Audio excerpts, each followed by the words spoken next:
Slovenski farmacevti so jasni, preobremenjeni smo. Upravljamo farmacevti v lekarnah izredno dosti administrativnega dela, s tem nam zmanjkuje časa za tisto, kar je osnovno poslanstvo lekarniškega poklica, svetovanje o pravilni in varni rabi zdravil.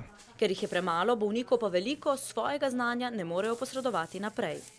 Kakšnih malo bolj zakompliciranih pacientih, zelo zmedenih, ki pridejo iz Ljubljane z 10 zdravili, ne vejo, kako je imeti, tam bi pa v bistvu rabo 10 minut minimalno. Ob morebitnem dodatnem krčenju financ bi lahko zmanjkalo denarja celo za financiranje zalog zdravil.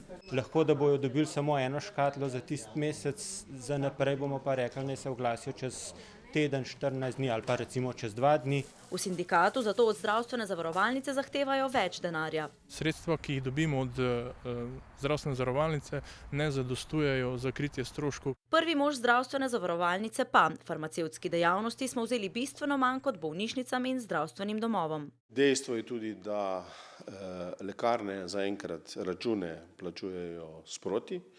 Dejstvo je tudi, da imajo lekarne presežke.